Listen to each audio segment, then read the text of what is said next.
Welcome to While We Were Distracted, the podcast where we explore topics that often get overshadowed in the rush of daily life.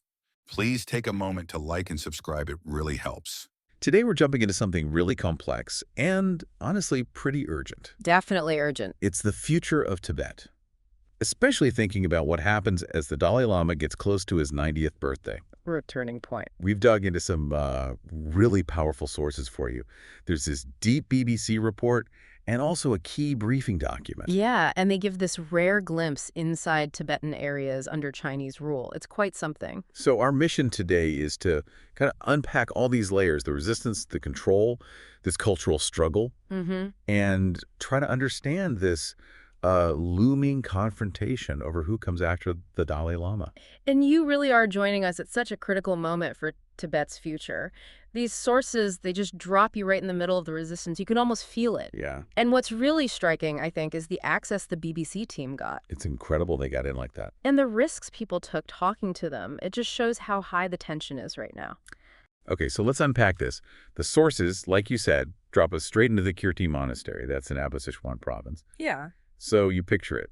Monks, crimson robes, the prayer beads clicking. Sounds peaceful, maybe? On the surface, perhaps. But what really jumped out at me was this chilling background noise, this constant presence of surveillance. Well, Kirti isn't just any monastery. It's been, a real center of Tibetan resistance for decades. Right. The world kind of learned its name back in the late 2000s. There were those tragic self-immolations there. In defiance of Chinese rule, yeah. Exactly. And that atmosphere, it's still there. The sources talk about a police station literally inside the main entrance. Inside the monastery, wow. Yeah, and nests of surveillance cameras on thick steel poles. They're everywhere, watching everything. That detail, the police station inside, Yeah. it just says so much. And there are these direct quotes from a monk the BBC team managed to speak with. They're quite powerful. He just quietly says, "Things here are not good for us," and then warns them, "Be careful, people are watching you." And right after that, The team gets tailed, 8 guys, unidentified, just following them. Think about the psychological weight of that, constantly looking over your shoulder. it really highlights the reach of they.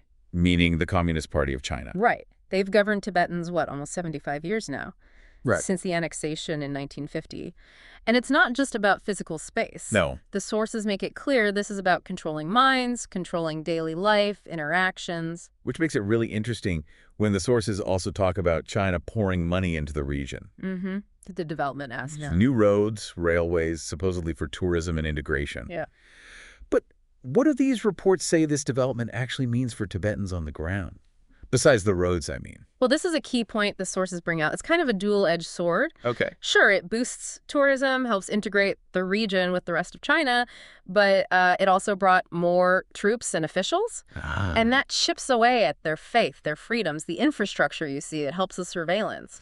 So the roads make it easier to watch people. Pretty much. Hotel check-ins, facial recognition, buying petrol. You need multiple IDs captured by high-def cameras. Tibetans are basically, as the source puts it, locked off from the outside world. Locked off. That's a really stark way to put it. Progress, but also prison walls going up. Sort of, yeah. And thinking about Kirti's history again, the sources mention Abba was central to that big 2008 Tibet-wide uprising. It was crucial. Apparently sparked when a monk held up a photo of the Dalai Lama right there in Kirti. And the crackdown that followed was, brutal. Protests turned into riots. Chinese troops opened fire. How bad was it? At least 18 Tibetans killed just in Abba.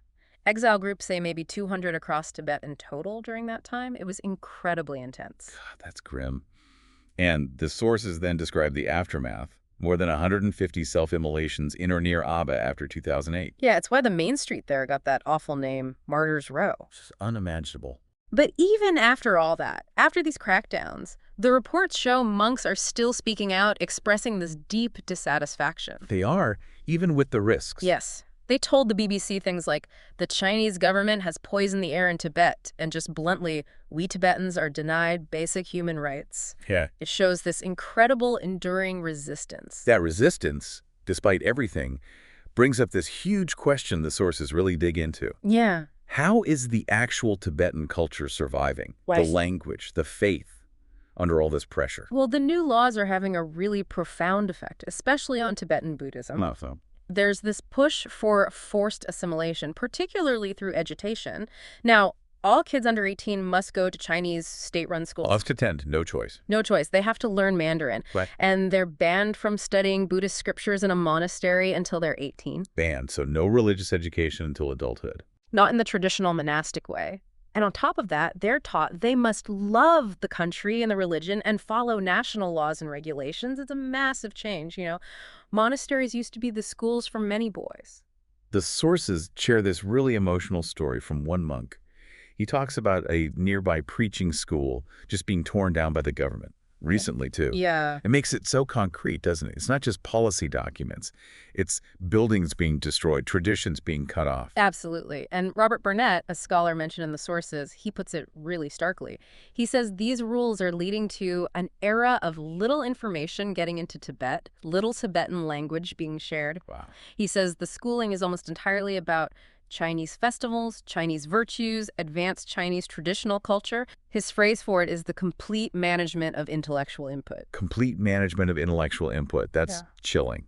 Barnett also uses this really striking analogy. A poodle one? Yeah. He says Beijing wants to turn the lion of Tibetan culture into a poodle. Basically, remove all the risky bits, the independence, the deep spirituality maybe, and replace it with patriotism, loyalty, fealty. Keep the nice bits, the singing and dancing, the Disney version of Tibetan culture. It really gets to the heart of it. It suggests this deep strategic aim to control not just behavior, but the very essence of the culture, reshaping identity itself. So, pulling back to the bigger picture, what do the sources say is the most immediate flashpoint, the thing that's coming to a head right now? It all seems to point towards the Dalai Lama's succession. Him turning 90 feels like a deadline almost, especially after his recent comments on it. Exactly. And he's been very, very clear. He reaffirmed the next Dalai Lama will be chosen after his death. Okay. And crucially, he said no one else has any authority to interfere. He even hinted the successor might come from the free world. But Beijing, the sources make it pretty plain they have a totally different plan. Oh, absolutely. Their message is unambiguous. The next reincarnation will be in China and approved by the Chinese Communist Party. Approved by the party. And it has to follow their rules. Religious rituals and historical customs, but also national laws and regulations. There's a history here, isn't there, with the Panchen Lama? A very significant one. He's traditionally the number 2 spiritual leader. Right. The Dalai Lama chose a boy as the Panchen Lama back in 1989. That boy and his family disappeared. Vanished. And then Beijing approved a different boy, one who isn't recognized by most Tibetans outside China. So that history, it sets a clear precedent for potentially having 2 Dalai Lamas. 2 Dalai Lamas, one recognized by the exile community and followers globally, another approved by Beijing. That's a recipe for major division. Unprecedented division, yeah. And what's really fascinating, or disturbing, is how the sources show China is already laying the groundwork for this. They're not waiting. No. They mention this huge propaganda apparatus already in place, teaching people about these new regulations for picking a Dalai Lama. What's the strategy there? It shows they're playing the long game. They want, as the analysis suggests, a credible successor, but perhaps no one too credible. Back to the poodle idea. Exactly. Someone who looks legitimate enough, maybe follows some traditions, but ultimately serves the party's agenda, not Tibetan spiritual autonomy. It's all about controlling the narrative, inside Tibet, into the world. Yet, despite all this, the control, the surveillance, this looming succession crisis, the sources also show something else, don't they? They do. They show this incredible endurance of Tibetan identity. It keeps coming through. Yeah, the resilience is just remarkable. Tibetans, as one source puts it, have clung on to their identity for 75 years now, fighting for it and dying for it. You see it in the small things, too. Absolutely. The sources describe monks still gathering for morning prayers, locals wearing traditional clothes, women singing ancient songs while spinning prayer wheels. That spirit, somehow, it's still vibrant. So these sources, they really paint this incredibly vivid, sometimes deeply unsettling picture. It feels like 2 whole worlds colliding under the Himalayan sky. Deep heritage, profound faith, running right up against the party's demand for unity, for control. Yeah. And the core challenge for Tibetans now, looking ahead, is just immense. How do you protect who you are, what you believe in? Especially when the figurehead, the man who embodies that resistance for so many, is gone. Right. And when you're facing what Barnett called that complete management of intellectual input, How do you pass on your culture under those conditions? It leaves you with a really tough question. Given everything the sources tell us about the surveillance, the information lockdown, how will ordinary Tibetans inside China actually react if there are two Dalai Lamas? What can they even do or say? Exactly. What does it mean for the future of a culture trying desperately to survive when, as one report says, even the whisper of his name is forbidden?